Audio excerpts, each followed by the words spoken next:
ਸਾਹਿਬ JIO. ਇੱਕ ਓੰਕਾਰ ਸਤਿਨਾਮ ਕਰਤਾ ਪੁਰਖ ਨਿਰਭਉ ਨਿਰਵੈਰ ਅਕਾਲ ਮੂਰਤ ਅਜੂਨੀ ਸੈਭੰ ਗੁਰ ਪ੍ਰਸਾਦ। क्या गुण तेरे सार संभाली मोहे निर्गुण के दातारे। बैखरीद क्या करे चतुराई ए जियो पिंड सब थारे। सोहबते नेका अगर बाशद नसीब दौलते जावी दियाबी ए हबीब। हाजिर हजूर सर्वकला भरपूर समर्थ सतगुरु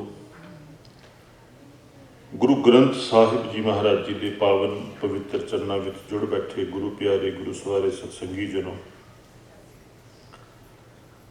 सेवक परिवार चावला परिवार वालों गुरु ग्रंथ साहिब महाराज जी की गोद विच जुड़ बैठ के काका गुरदीप सिंह नूं दस्तार सजाउण हित सतगुरु के चरण परस के बाणी का ओट आसरा लैके बच्चे नूं सतगुरु के चरणों के नाल जोड़न लई ये सारा समागम जो है उलिकिया गया है। और तुर्की बाणी का मनोहर रस पिन्ना कीर्तन माणयोग भाई साहब जी आप जी नूं सरवण करा रहे सन। सतगुरु के पावन शब्दां राही पावन बाणी के राही जो उपदेश जो ज्ञान जो विचार सानू प्राप्त होंदी है वो साडी जिंदगी का एक वडमुला खजाना है। भाई साहब जी शब्द पढ़ रहे सन, प्यो दादे का खोल डिठा खजाना ता मेरा मन भया निधाना। साडी जो विरासत है साडा जो विरसा जो सानू विरासत विच अपने गुरु पातशाह और जो भी साडे बुजुर्गों ने सानू अमोलक दातां दित्तियां हन उसनू संजो के रखना उसनू संभाल के रखना उस दात की कदर पानी ये साडे वास्ते अत लाजमी है। सो गुरु प्यारिओ आओ सारे ही माई भाई सत्संगी जन गुरु ग्रंथ साहिब महाराज जी के चरणों में अपनी सुरत बिरती नूं जोड़िए। थोड़े जे समय दे विच आपां यतन करांगे कि दस्तार के राही केसकी के राही और दुमाले के राही जो सानू एक अमोलक खजाना गुरुदेव ने बख्शिश किया है उसकी आप पहचान कर सकीए। सो प्यार विच भिज के सारे ही माई भाई गुरु फतेह बुलाओ जी। वाहिगुरु जी का खालसा वाहिगुरु जी की फतेह। साडी अध्यात्मकता और साडा इस संसार के अंदर जो भी वजूद है एक सिख की पहचान वजों जदों अपने जीवन नूं आपां पड़चोलदे हाँ, भावें वो दुनियावी तौर पर साडा जीवन होवे और भावें अध्यात्मक तौर पर धार्मिक तौर पर साडा जीवन होवे, इन्हां दोवां ही पहलुआं दे विच दस्तार की बहुत वड्डी महानता है। संसार के अंदर साडी एक वखरी पहचान है एक दस्तार करके जो साबत सूरत दस्तार सिरा गुरुदेव ने सानू बख्शिश किया। केसां की मोहर जिहड़ी सानू दित्ती और केसां की संभाल वास्ते जो सानू केस की जो सानू दस्तार दित्ती। संसार के अंदर साड़ी एक वखरी पहचान इस दस्तार करके है। और साड़ी अध्यात्मकता जदों कोई सिख अपने सिर ते दस्तार सजाउंदा है ते दस्तार सजाण दे नाल नाल बड़े सारे गुण समेट के वो अपने जीवन के अंदर धारण करता है। अगर साध संगत जी अध्यात्मक तौर पर बरीकी के नाल आपां दस्तार की विचार करिए बहुत गहरिया विचारां। हुणे भाई साहब ने एक शब्द पढ़िया भगत नामदेव जी का उच्चारण किया होया। भगत नामदेव जी परमात्मा के जिस स्वरूप की गल करते हैं जिहड़ा स्वरूप उन्होंने नज़रां दे सामने परमात्मा का आ रहा है वो आखरे ने खूब तेरी पगरी मीठे तेरे बोल हल्ले यारा खुश खबरी ਉਹਦੇ ਵਿੱਚ ਜਿਹੜੀ ਗੱਲ ਆਖੀ, ਖੂਬ ਤੇਰੀ ਪਗੜੀ ਮੀਠੇ ਤੇਰੇ ਬੋਲ। ਹੇ ਪਰਮੇਸ਼ਰ ਜੀ, ਮੈਂ ਜਦੋਂ ਤੇਰੀ ਦਸਤਾਰ ਦਾ ਅੰਦਾਜ਼ਾ ਲਾਉਂਦਾ ਹਾਂ, ਜਦੋਂ ਮੈਂ ਤੇਰੀ ਪਗੜੀ ਦਾ ਅੰਦਾਜ਼ਾ ਲਾਉਂਦਾ ਹਾਂ, ਤੇਰੀ ਪਗੜੀ ਕਿਆ ਖੂਬ ਹੈ, ਬਹੁਤ ਸੁੰਦਰ ਹੈ ਤੇਰੀ ਪਗੜੀ। ਔਰ ਤੇਰੇ ਬੋਲ ਜਿਹੜੇ ਨੇ ਉਹ ਬੜੇ ਮਿੱਠੇ ਹਨ, ਬੜੇ ਰਮਣੀਕ ਹਨ, ਬੜੇ ਸੁੰਦਰ, ਮਨ ਨੂੰ ਸ਼ਾਂਤੀ ਦੇਣ ਵਾਲੇ ਤੇਰੇ ਬੋਲ ਹਨ।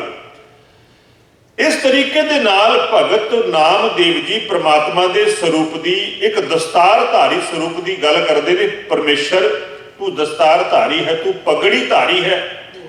ਤੇ ਸਾਧ ਸੰਗਤ ਜੀ, ਇਸ ਕਰਕੇ ਉਹ ਪ੍ਰਮਾਤਮਾ ਜੋ ਆਪ ਦਸਤਾਰਧਾਰੀ ਹੈ, ਜਿਸ ਦੇ ਸਰੂਪ ਦੀ ਗੱਲ ਦਸਾਂ ਗੁਰੂਆਂ ਦੇ ਜੀਵਨ ਨੂੰ ਜਦੋਂ ਆਪਾਂ ਵਿਚਾਰਦੇ ਹਾਂ, ਸਾਧ ਸੰਗਤ ਜੀ, ਇਤਿਹਾਸ ਨੂੰ ਅਗਰ ਆਪਾਂ ਪੜਚੋਲ ਕੇ ਵੇਖੀਏ, ਗੁਰੂ ਨਾਨਕ ਸਾਹਿਬ ਮਹਾਰਾਜ ਜੀ ਤੋਂ ਲੈ ਕੇ ਜਦੋਂ ਤੱਕ ਸ਼ਖਸੀ ਜਾਮੇ ਦੀ ਆਪਾਂ ਗੱਲ ਕਰਦੇ ਹਾਂ, ਇੱਕ ਸਰੀਰਕ ਰੂਪ ਦੇ ਵਿੱਚ ਦਸਾਂ ਗੁਰੂਆਂ ਦੇ ਜੀਵਨ ਦੀ ਜਦੋਂ ਆਪਾਂ ਗੱਲ ਕਰਦੇ ਹਾਂ, ਗੁਰੂ ਨਾਨਕ ਸਾਹਿਬ ਮਹਾਰਾਜ ਜੀ ਤੋਂ ਲੈ ਕੇ ਗੁਰੂ ਗੋਬਿੰਦ ਸਿੰਘ ਮਹਾਰਾਜ ਜੀ ਤੱਕ ਇੱਕ ਗੁਰੂਆਂ ਦਾ ਦਸਤਾਰਧਾਰੀ ਰੂਪ ਆਪਾਂ ਵੇਖਦੇ ਹਾਂ, ਇਤਿਹਾਸ ਵਿੱਚ ਪੜ੍ਹਦੇ ਹਾਂ। ਔਰ ਗੁਰੂ ਸਾਹਿਬ ਜੀ ਦੀ ਬਾਰ-ਬਾਰ ਹਦਾਇਤ ਵੀ ਇਤਿਹਾਸ ਵਿੱਚ ਪੜ੍ਹਦੇ ਹਾਂ ਕਿ ਕੇਸਾਂ ਦੀ ਸੰਭਾਲ ਕਰਨੀ, ਕੇਸ ਸਾਹਮਣੇ ਜੋ ਪ੍ਰਮਾਤਮਾ ਦੀ ਮੋਹਰ ਹੈ, ਤੇ ਫਿਰ ਇਹਨਾਂ ਕੇਸਾਂ ਦੀ ਸੰਭਾਲ ਵਾਸਤੇ ਸਿਰ ਤੇ ਦਸਤਾਰ ਸਜਾਉਣੀ ਇਹ ਅਤ ਲਾਜ਼ਮੀ ਹੈ। ਔਰ ਸਾਧ ਸੰਗਤ ਖਿਆਲ ਹੋਰ ਕਰਨਾ, ਦਸਤਾਰ ਅਤੇ ਸਰਦਾਰ ਦਾ ਇੱਕ ਗੂੜਾ ਸੰਬੰਧ ਹੈ। ਭਾਵੇਂ ਹਿੰਦੁਸਤਾਨ ਦੇ ਵਿੱਚ ਜਦੋਂ ਆਪਾਂ ਦਸਤਾਰ ਦੀ ਗੱਲ ਕਰਦੇ ਹਾਂ, ਪ੍ਰਾਚੀਨ ਸਮੇਂ ਦੇ ਵਿੱਚ ਜਿਹੜੇ ਲੋਕ ਸਨ ਉਹ ਅਕਸਰ ਦਸਤਾਰ ਸਜਾਇਆ ਕਰਦੇ ਸਨ, ਕੇਸਾਂ ਦੀ ਸੰਭਾਲ ਕਰਦੇ ਸਨ, ਕਿਉਂਕਿ ਇਹ ਤਾਂ ਰਿਵਾਜ ਪੈ ਗਿਆ ਕੇਸ ਕੱਟਣ ਦਾ। ਪਰ ਪ੍ਰਾਚੀਨ ਸਮੇਂ ਦਾ ਇਤਿਹਾਸ, ਭਾਵੇਂ ਕੋਈ ਹਿੰਦੂ ਸੀ ਪੁਰਾਣੇ ਸਮੇਂ ਦੇ ਵਿੱਚ, ਭਾਵੇਂ ਕੋਈ ਮੁਸਲਮਾਨ ਸੀ, ਭਾਵੇਂ ਕਿਸੇ ਵੀ ਧਰਮ ਦੇ ਨਾਲ ਕੋਈ ਸੰਬੰਧ ਰੱਖਦਾ ਸੀ, ਉਹ ਬਹੁਤੇ ਲੋਕ ਜਿਹੜੇ ਸਨ ਆਪਣੇ ਸਿਰ ਤੇ ਕੇਸ ਰੱਖਦੇ ਸਨ, ਸਾਬਤ ਸੂਰਤ ਹੋਇਆ ਕਰਦੇ ਸਨ। ਔਰ ਕੇਸ ਕਟਾਣਾ ਇਸ ਨੂੰ ਇੱਕ ਸਜ਼ਾ ਵਜੋਂ ਮੰਨਿਆ ਜਾਂਦਾ ਸੀ। ਕਿਸੇ ਦੇ ਕੇਸ ਕੱਟੇ ਜਾਂਦੇ ਸਨ, ਕਹਿੰਦੇ ਨੇ ਮੌਤ ਤੋਂ ਵੀ ਬਦਤਰ ਅਗਰ ਕਿਸੇ ਨੂੰ ਸਜ਼ਾ ਦੇਣੀ ਹੋਵੇ, ਉਹਦੇ ਕੇਸ ਕਤਲ ਕੀਤੇ ਜਾਂਦੇ ਸਨ। ਕਿਸੇ ਨੂੰ ਮੌਤ ਤੋਂ ਵੀ ਭਿਆਨਕ ਸਜ਼ਾ ਦੇਣੀ ਤਾਂ ਇਸ ਬੰਦੇ ਦੇ ਕੇਸ ਕੱਟ ਦਿੱਤੇ ਜਾਣ, ਇਹ ਸਜ਼ਾ ਮੰਨੀ ਜਾਂਦੀ ਸੀ। ਪਰ ਇੱਕ ਐਸਾ ਅੱਗੇ ਸਮਾਜ ਦੇ ਅੰਦਰ ਗਿਰਾਵਟ ਆਂਦੀ ਗਈ ਕਿ ਇਹਨਾਂ ਲੋਕਾਂ ਨੇ ਕੇਸਾਂ ਦੀ ਮਹਾਨਤਾ ਨੂੰ ਖੋਲਿਆ, ਔਰ ਜਦੋਂ ਕੇਸ ਚਲੇ ਗਏ ਨਾਲ ਉਹਦੇ ਦਸਤਾਰ ਵੀ ਜਿਹੜੀ ਸੀ ਲੋਕਾਂ ਦੀ ਗਾਇਬ ਹੋ ਗਈ। ਪਰ ਸਾਨੂੰ ਗੁਰਦੇਵ ਨੇ ਇਹ ਵਿਰਸਾ ਦਿੱਤਾ ਕਿ ਮੇਰਾ ਸਿੱਖ ਜਿਹੜਾ ਉਹ ਜਿੱਥੇ ਕੇਸਾਧਾਰੀ ਹੈ, ਤੇ ਉਹਦੇ ਨਾਲ ਮੈਂ ਉਸ ਨੂੰ ਦੁਨੀਆ ਦੇ ਅੰਦਰ ਇੱਕ ਐਸਾ ਖਿਤਾਬ ਦੇਣਾ ਚਾਹੁੰਦਾ ਹਾਂ, ਸਰਦਾਰ ਦਾ ਖਿਤਾਬ। ਸਰਦਾਰ ਭਾਵ ਮੁਖੀ ਦਾ ਖਿਤਾਬ, ਇੱਕ ਆਗੂ ਦਾ ਖਿਤਾਬ ਮੈਂ ਆਪਣੇ ਹਰ ਸਿੱਖ ਦੀ ਝੋਲੇ ਵਿੱਚ ਪਾਉਣਾ ਚਾਹੁੰਦਾ ਹਾਂ। ਮੇਰਾ ਸਿੱਖ ਜਿੱਥੇ ਵੀ ਦੁਨੀਆ ਵਿੱਚ ਵਸੇਗਾ, ਲੋਕ ਉਸ ਨੂੰ ਸਰਦਾਰ ਆਖਣਗੇ। ਤੇ ਸਰਦਾਰ ਸਾਧ ਸੰਗਤ ਜੀ ਤਾਂ ਬਣਦਾ ਹੈ ਜੇ ਉਹਦੇ ਕੋਲ ਦਸਤਾਰ ਹੋਵੇ। ਜੇ ਦਸਤਾਰ ਨਹੀਂ ਫਿਰ ਉਹ ਸਰਦਾਰ ਨਹੀਂ। ਤੇ ਇਸ ਲਈ ਮੈਂ ਗੱਲ ਕੀਤੀ ਸੀ ਕਿ ਸਾਡੀ ਭਾਵੇਂ ਆਪਾਂ ਦੁਨਿਆਵੀ ਤੌਰ ਤੇ ਗੱਲ ਕਰੀਏ, ਭਾਵੇਂ ਅਧਿਆਤਮਕ ਤੌਰ ਤੇ ਗੱਲ ਕਰੀਏ, ਦੋਵੇਂ ਹੀ ਪੱਖਾਂ ਦੇ ਵਿੱਚ ਸਾਡੀ ਦਸਤਾਰ ਦੀ ਬਹੁਤ ਮਹਾਨਤਾ ਹੈ। ਤੇ ਸਾਧ ਸੰਗਤ ਜੀ, ਅੱਜ ਜਦੋਂ ਆਪਾਂ ਵੇਖਦੇ ਹਾਂ ਆਪਣੀ ਜਨਰੇਸ਼ਨ ਨੂੰ, ਆਪਣੀ ਪੀੜ੍ਹੀ ਨੂੰ, ਕਿ ਉਹ ਦਸਤਾਰ ਦੀ ਮਹਾਨਤਾ ਨੂੰ ਨਾ ਸਮਝਣ ਕਰਕੇ ਦਸਤਾਰ ਤੋਂ ਦੂਰ ਹੁੰਦੇ ਜਾ ਰਹੇ ਨੇ। ਦਸਤਾਰ ਨੂੰ ਬੱਚੇ ਜਿਹੜੇ ਨੇ ਇੱਕ ਭਾਰ ਸਮਝਦੇ ਨੇ, ਸਿਰ ਤੇ ਬੋਝ ਸਮਝਦੇ ਨੇ। ਪਰ ਜੇ ਕਿਤੇ ਉਹਨਾਂ ਨੂੰ ਇਸ ਗੱਲ ਦੀ ਮਹਾਨਤਾ ਸਮਝ ਆ ਜਾਏ ਕਿ ਇਸ ਸਰੂਪ ਦੇ ਵਿੱਚ, ਇਸ ਦਸਤਾਰ ਦੇ ਵਿੱਚ ਮੇਰੇ ਗੁਰੂ ਦਾ ਸਰੂਪ ਹੈ, ਮੇਰੇ ਗੁਰੂ ਨੇ ਜਿਹੜਾ ਮੈਨੂੰ ਸਰੂਪ ਦਿੱਤਾ ਨਾ, ਸਾਬਤ ਸੂਰਤ ਦਸਤਾਰ ਸਿਰਾ, ਇਹਦੇ ਵਿੱਚ ਮੇਰੇ ਗੁਰੂ ਦਾ ਸਰੂਪ ਹੈ। ਦੁਨੀਆ ਦੇ ਵਿੱਚ ਗੁਰੂ, ਪੀਰ, ਪੈਗੰਬਰ, ਔਲੀਏ, ਅਵਤਾਰ ਤਾਂ ਬਹੁਤ ਹੋਏ, ਪਰ ਕਿਸੇ ਨੇ ਆਪਣਾ ਸਰੂਪ ਔਰ ਆਪਣਾ ਰੁਤਬਾ ਜਿਹੜਾ ਸੀ ਆਪਣੇ ਸਿੱਖ ਨੂੰ ਨਹੀਂ ਦਿੱਤਾ। ਇੱਕ ਇੱਥੇ ਮੈਂ ਹੋਰ ਕਰਾਂ ਸਾਧ ਸੰਗਤ ਜੀ, ਇਹ ਗੁਰੂ ਨਾਨਕ ਦਾ ਧਰਮ ਹੈ ਜਿੱਥੇ ਗੁਰੂ ਚੇਲਾ ਵੀ ਹੋ ਗਿਆ, ਗੁਰੂ ਆਪ ਚੇਲਾ ਹੋ ਗਿਆ। ਗੁਰੂ ਨਾਨਕ ਸਾਹਿਬ ਮਹਾਰਾਜ ਨੇ ਜਦੋਂ ਗੁਰਤਾ ਗੱਦੀ ਦਿੱਤੀ ਸੀ ਭਾਈ ਲਹਿਣਾ ਜੀ ਨੂੰ, ਭਾਈ ਲਹਿਣਾ ਜੀ ਨੂੰ ਗੁਰਤਾ ਗੱਦੀ ਤੇ ਬਿਠਾ ਕੇ ਆਪ ਗੁਰੂ ਨਾਨਕ ਸਾਹਿਬ ਮਹਾਰਾਜ ਸੰਗਤ ਵਿੱਚ ਬੈਠ ਗਏ ਸਨ। ਔਰ ਇਹੀ ਪ੍ਰਥਾ ਅੱਗੇ ਤੋਂ ਅੱਗੇ ਚੱਲਦੀ ਰਹੀ। ਔਰ ਇਸੇ ਤਰੀਕੇ ਦੇ ਨਾਲ ਗੁਰੂ ਗੋਬਿੰਦ ਸਿੰਘ ਜੀ ਮਹਾਰਾਜ ਨੇ ਜਦੋਂ ਪੰਜ ਪਿਆਰਿਆਂ ਦੀ ਚੋਣ ਕੀਤੀ, ਜਦੋਂ ਸਾਰੇ ਹੁਕਮ ਕੀਤੇ, ਪੰਜ ਕਕਾਰਾਂ ਦੀ ਵਰਦੀ ਸਾਨੂੰ ਦਿੱਤੀ ਗਈ, ਕੇਸ, ਕੰਘਾ, ਕੜਾ, ਕਿਰਪਾਨ, ਕਛਹਿਰਾ, ਇਹ ਜਦੋਂ ਪੰਜ ਕਕਾਰਾਂ ਦੀ ਵਰਦੀ ਦਿੱਤੀ ਗੁਰੂ ਗੋਬਿੰਦ ਸਿੰਘ ਜੀ ਮਹਾਰਾਜ ਨੇ, ਤੇ ਪੰਜ ਪਿਆਰਿਆਂ ਦੀ ਜਿਹੜੀ ਸਾਜਨਾ ਕੀਤੀ, ਤੇ ਸਾਧ ਸੰਗਤ ਜੀ ਪੰਜ ਪਿਆਰੇ ਪੰਥ ਦਾ ਰੂਪ, ਪੰਥ ਗੁਰੂ ਜਿਸ ਨੂੰ ਆਪਾਂ ਆਖਦੇ ਹਾਂ, ਕਿਉਂਕਿ ਗੁਰੂ ਗ੍ਰੰਥ ਸਾਹਿਬ ਜੀ ਮਹਾਰਾਜ ਜੀ ਦੇ ਤਾਬਿਆਂ ਪੰਥ ਗੁਰੂ ਹੈ। ਗੁਰੂ ਗ੍ਰੰਥ ਸਾਹਿਬ ਜੀ ਔਰ ਪੰਥ ਗੁਰੂ ਭਾਵ ਸਰੀਰਕ ਰੂਪ ਦੇ ਵਿੱਚ ਅਗਰ ਆਪਾਂ ਗੁਰੂ ਦੇ ਦਰਸ਼ਨ ਕਰਦੇ ਹਾਂ, ਉਹ ਪੰਥ ਗੁਰੂ ਹੈ। ਤੇ ਆਤਮਿਕ ਤੌਰ ਤੇ ਅਗਰ ਆਪਾਂ ਗੁਰੂ ਦੇ ਦਰਸ਼ਨ ਕਰਦੇ ਹਾਂ, ਉਹ ਗੁਰੂ ਗ੍ਰੰਥ ਸਾਹਿਬ ਜੀ ਮਹਾਰਾਜ ਹਨ। ਭਾਵ ਦੋਵਾਂ ਦਾ ਸੁਮੇਲ, ਜਿਵੇਂ ਇੱਕ ਆਤਮਾ ਅਤੇ ਸਰੀਰ ਦਾ ਸੁਮੇਲ ਇੱਕ ਪੂਰਨ ਜੀਵਨ ਬਣਦਾ ਹੈ, ਇਸੇ ਤਰ੍ਹਾਂ ਜਿਹੜਾ ਗੁਰੂ ਦਾ ਸਾਨੂੰ ਰੁਤਬਾ ਗੁਰਦੇਵ ਨੇ ਬਖਸ਼ਿਸ਼ ਕੀਤਾ, ਜਦੋਂ ਗੁਰੂ ਗ੍ਰੰਥ ਸਾਹਿਬ ਮਹਾਰਾਜ ਜੀ ਦੀ ਵਿਚਾਰਧਾਰਾ ਇੱਕ ਪੂਰਨ ਸਿੱਖ ਦੇ ਜੀਵਨ ਵਿੱਚ ਆਉਂਦੀ ਹੈ ਔਰ ਉਹਦਾ ਸਰੂਪ ਗੁਰੂ ਵਾਲਾ ਬਣਦਾ ਹੈ, ਫਿਰ ਉਸ ਨੂੰ ਆਖਿਆ ਜਾਂਦਾ ਖਾਲਸਾ ਪੰਥ ਜਾਂ ਗੁਰੂ ਖਾਲਸਾ, ਪੰਥ ਖਾਲਸਾ ਉਸ ਨੂੰ ਆਖਿਆ ਜਾਂਦਾ ਹੈ। ਤੇ ਇਸ ਲਈ ਸਾਧ ਸੰਗਤ ਜੀ, ਜਿੱਥੇ ਆਪਾਂ ਗੁਰੂ ਗੋਬਿੰਦ ਸਿੰਘ ਮਹਾਰਾਜ ਜੀ ਦੇ ਹੁਕਮ ਅਨੁਸਾਰ ਪੰਜ ਕਕਾਰਾਂ ਦੀ ਵਰਦੀ ਧਾਰਨ ਕਰਦੇ ਹਾਂ, ਖੰਡੇ ਬਾਟੇ ਦੀ ਪਹੁਲ ਛਕਦੇ ਹਾਂ, ਪਰ ਉਹਦੇ ਨਾਲ ਜਿਹੜੀ ਅਤ ਲਾਜ਼ਮੀ ਸਾਡੇ ਜੀਵਨ ਦਾ ਅਟੁੱਟ ਜਿਹੜਾ ਹਿੱਸਾ ਹੈ, ਉਹ ਸਾਡੀ ਦਸਤਾਰ ਹੈ, ਉਹ ਸਾਡੀ ਕੇਸਕੀ ਹੈ, ਉਹ ਸਾਡਾ ਦੁਮਾਲਾ ਹੈ, ਜਿਹੜਾ ਗੁਰੂ ਨੇ ਸਾਨੂੰ ਬਖਸ਼ਿਸ਼ ਕੀਤਾ।